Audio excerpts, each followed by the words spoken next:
Hello everyone, मैं हूं CA कविता धिंगड़ा। आज हम डिस्कस करेंगे कि अगर हम कोई भी एग्रीकल्चरल लैंड को सेल करते हैं तो क्या उसकी सेल पर हमें टैक्स पे करना पड़ेगा, क्या उसकी सेल पर कैपिटल गेन कैलकुलेट होगा। अगर कैपिटल गेन कैलकुलेट नहीं होगा तो सीधे सीधे हम लोग एग्जम्पशन के अंदर चले गए। बट अगर किसी केस में कैपिटल गेन कैलकुलेट होता है तो उस कैपिटल गेन से हमें बचना कैसे है, उसको किस तरीके से हम अवॉइड कर सकते हैं, कंप्लीट डिस्कशन आज की इस वीडियो में हम लोग करने वाले हैं।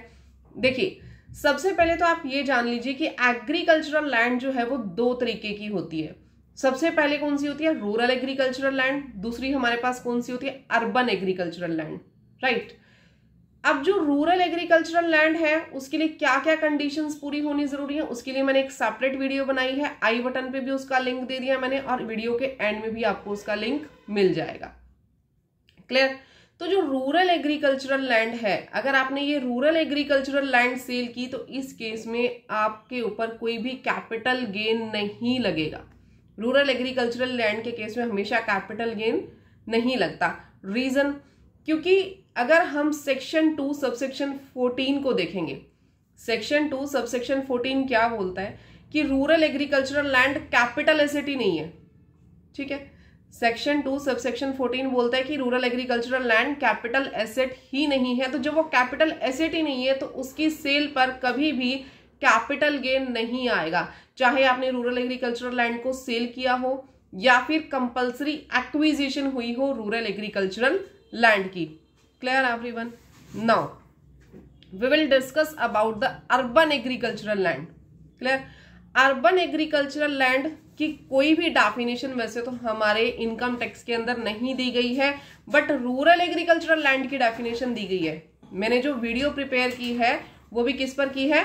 रूरल एग्रीकल्चरल लैंड पे। तो मैम अर्बन एग्रीकल्चरल लैंड क्या होगी? देखिए, other than rural agricultural land जितनी भी लैंड्स बच गई, ठीक है, जो उसकी स्पेसिफिकेशन के अंदर नहीं आती, जो लैंड रूरल एग्रीकल्चरल लैंड नहीं है उसे हम क्या कंसीडर करेंगे जी? Urban agricultural land. यहां तक समझ में आया? आगे चलें। अब अर्बन एग्रीकल्चरल लैंड की अगर मैं बात करूं तो दो सिनेरियो हो सकते हैं हमारे पास, जैसे रूरल एग्रीकल्चरल लैंड के अंदर थे, या तो एग्रीकल्चरल लैंड आप सेल कर दोगे या फिर उसकी कंपल्सरी एक्विजिशन हो जाएगी। बट अगर मैं बात करूं रूरल एग्रीकल्चरल लैंड की, तो चाहे कंपल्सरी एक्विजिशन हो या फिर सेल हो, दोनों ही केसेस में एग्जम्पशन थी। बट अर्बन एग्रीकल्चरल लैंड की अगर हम बात करें, अगर हम उसे पर्सनल एक्विजिशन कर रही है उसे गवर्नमेंट, अर्बन एग्रीकल्चरल लैंड को गवर्नमेंट कंपल्सरी एक्विजिशन कर रही है, तो उस केस में आपके पास सेक्शन 10 सबसेक्शन 37 लग जाएगा। ठीक है, सेक्शन 10 सबसेक्शन 37 क्या बोलता है कि मैम जो अर्बन एग्रीकल्चरल लैंड है उसके अंदर अगर आप पिछले 2 सालों से एग्रीकल्चरल एक्टिविटीज कर रहे हो, चाहे आप या आपके पेरेंट्स, आपके ancestor, anyone, if agricultural activities are carried on that urban agricultural land, then you are qualified for exemption under section 10 subsection 37. Clear? दूसरी सबसे बड़ी बात जो आपने ध्यान रखनी है, सेक्शन 10 सबसेक्शन 37 में आप अर्बन एग्रीकल्चरल लैंड के कंपल्सरी एक्विजिशन पर एग्जम्पशन सिर्फ तभी ले सकते हो when you are an individual और यू आर HUF, यानी सिर्फ और सिर्फ जो एग्जम्पशन मिलेगी वो इंडिविजुअल या HUF को मिलेगी। बात समझ में आ गई? तीसरी कंडीशन, जो आपको कंपनसेशन मिला होगा वो 1/4/2004 के बाद मिला होगा। ऑब्वियसली वो जो अब के सिनेरियो की हम लोग बात करें, but there is a condition, तो मैंने आप लोगों को बता दी। ठीक है, and the most important condition, जो ये कंपल्सरी एक्विजिशन है, that must be approved by central government और RBI। या तो ये सेंट्रल गवर्नमेंट के थ्रू अप्रूव्ड एक्विजिशन होना चाहिए या RBI के थ्रू अप्रूव्ड एक्विजिशन होना चाहिए। अगर इन दोनों में से किसी ने भी अप्रूव्ड नहीं कर रखा तो section 10 subsection 37 will not be applicable. Clear? अब ध्यान से मेरी बात समझिए, मैं अर्बन एग्रीकल्चरल लैंड को फिर से बता रही हूं। अर्बन एग्रीकल्चरल लैंड के 2 सिनेरियो हुए, एक सिनेरियो हुआ वो जहां पे कंपल्सरी एक्विजिशन कर ली थी गवर्नमेंट ने आपकी अर्बन एग्रीकल्चरल लैंड की। वहां हमने किस सेक्शन को देखा, सेक्शन 10 सबसेक्शन 37। वो क्या बोलता है कि एक तो इसकी एग्जम्पशन कौन ले सकता है, इंडिविजुअल और एचयूएफ। दूसरा पॉइंट, इसकी एग्जम्पशन आपको तब मिलेगी जब आप या आपके एंसेस्टर्स उसके ऊपर एग्रीकल्चरल ऑपरेशंस कर रहे हो, एक्टिविटीज कर रहे हो। तीसरी कंडीशन, 1/4/2004 के बाद एक्विजिशन हुआ हो, आपको कंपनसेशन मिला हो। And the fourth condition, acquisition is approved by either central government और आरबीआई। इन दोनों में से किसी भी एक, कोई भी एक पर्सन ने उसको अप्रूव कर रखा हो एक्विजिशन को। क्लियर?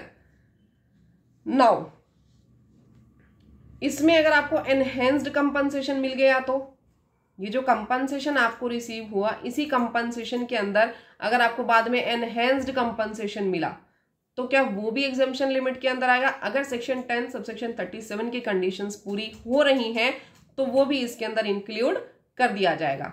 यहां तक सिनेरियो क्लियर हुआ कि अगर अर्बन एग्रीकल्चरल लैंड का कंपल्सरी एक्विजिशन होता है तो किस तरीके से एग्जम्पशन मिलेगी। अब बच गया सिर्फ एक सिनेरियो कि जो अर्बन एग्रीकल्चरल लैंड है वो हमने सेल कर दी।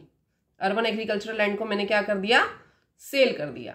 अब अगर इसको हमने सेल कर दिया तो सेल के केस में ऑब्वियसली यहां तो कैपिटल गेन कैलकुलेट होगा।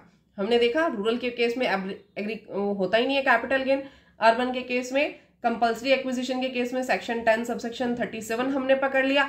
लेकिन अदर जितने केसेस बच गए जहां सेंट्रल गवर्नमेंट या आरबीआई की अप्रूवल नहीं है कंपल्सरी एक्विजिशन में और इसकी हमने सेलिंग कर दी। ठीक है, अब जो आपने सेल किया अर्बन एग्रीकल्चरल लैंड को, इसमें कैपिटल गेन को कैसे बचाएंगे? कैपिटल गेन तो जैसे कैलकुलेट करते हो वैसे कैलकुलेट करोगे, नो डाउट, बट इसके लिए हम जाएंगे सेक्शन 54B पे।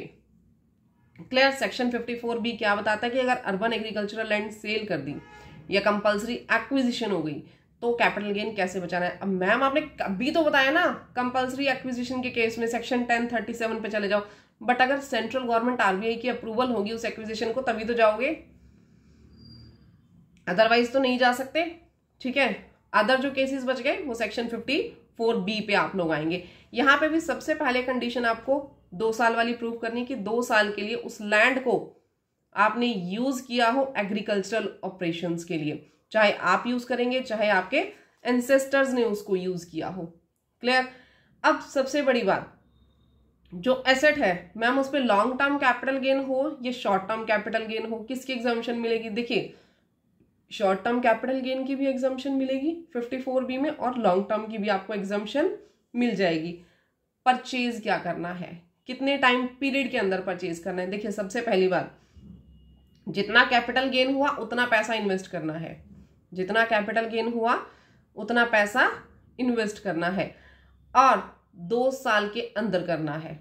2 इयर्स के अंदर आपको पैसा इन्वेस्ट कर देना है, चाहे तो रूरल एग्रीकल्चरल लैंड परचेज कीजिए या अर्बन एग्रीकल्चरल लैंड परचेज कीजिए। क्लियर? फर्स्ट कंडीशन, 2 इयर्स के लिए आपने यूज किया हो उसे as a agricultural land. Second, long term capital gain भी हो सकता है, शॉर्ट टर्म कैपिटल गेन, दोनों अलाउड है। तीसरा, 2 साल के अंदर आपको परचेज करनी है asset, whether rural agricultural land और अर्बन एग्रीकल्चरल लैंड, आपको एग्जम्पशन मिल जाएगी। क्लियर? बट मैम क्या हुआ, फिलहाल हमें कैपिटल गेन हो गया, हम लोग अभी परचेज नहीं कर सकते हैं, आने वाले 1 साल में या 2 साल के अंदर अंदर जैसे भी हम परचेज कर लेंगे, उस पैसे का क्या किया जाए? वो पैसा आपने शेड्यूल्ड बैंक के कैपिटल गेन अकाउंट स्कीम में रखना है। फिर से मेरी बात सुनिए, जब तक आप जमीन परचेज नहीं कर लेते, रिटर्न फाइलिंग की डेट से, ड्यू डेट से, रिटर्न फाइलिंग की डेट नहीं, ड्यू डेट से पहले आपने कैपिटल गेन अकाउंट स्कीम में वो पैसा रख देना है किसी भी शेड्यूल्ड बैंक में। ध्यान से सुनिएगा, शेड्यूल्ड बैंक में। जैसे मैं बात करूं 24-25 फाइनेंशियल ईयर की, 24-25 फाइनेंशियल ईयर की आप ड्यू डेट देखेंगे आईटीआर फाइल करने की, जैसे मोस्टली पर्संस के लिए 31 जुलाई है। ठीक है, अगर आपकी ऑडिट नहीं है तो 31 जुलाई तक आपने वो पैसा क्या करना है, शेड्यूल्ड बैंक के अंदर डिपॉजिट कर देना है। यहां तक बात समझ में आ गई? कौन से अकाउंट में? कैपिटल गेन अकाउंट स्कीम आप उन्हें बोलेंगे, उसमें वो पैसा आपका जमा कर देंगे। नाउ अब ये जो पैसा आपने जमा किया 2 साल से पहले पहले या तो जमीन खरीद लो, आइदर रूरल एग्रीकल्चरल लैंड और अर्बन एग्रीकल्चरल लैंड। अगर 2 साल के अंदर नहीं खरीदा तो वहां पे आपका ये पैसा टैक्सेबल हो जाएगा। यहां तक बात समझ में आ गई। अब आपने क्या किया, पैसा लगा दिया, जमीन खरीद ली। जमीन खरीद ली तो एक मेजर कंडीशन इसके साथ हो रहा है।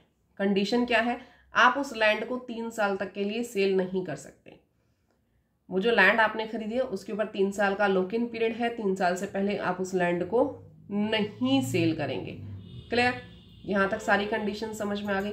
तो इस तरीके से अगर आप चाहें तो कोई भी एग्रीकल्चरल लैंड आपने बेची हो, चाहे रूरल बेचा हो, चाहे अर्बन एग्रीकल्चरल लैंड बेची हो, उसके ऊपर टैक्स एग्जम्पशन अलाउड है। आपको कंप्लीट एग्जम्पशंस मिल जाएंगी, बट प्रॉपर डॉक्यूमेंटेशन के साथ करना जो भी करोगे, और आपके पास प्रॉपर प्रूफ भी होने चाहिए कि आपने एग्रीकल्चरल लैंड के ऊपर एग्रीकल्चरल एक्टिविटीज की हैं एंड ऑल। डॉक्यूमेंटेशन प्रूफ हमेशा आप ही के ऊपर रहेंगे। तो अगर आपको वीडियो अच्छी लगे तो वीडियो को लाइक, चैनल को सब्सक्राइब कीजिएगा। Thank you, bye bye, take care everyone.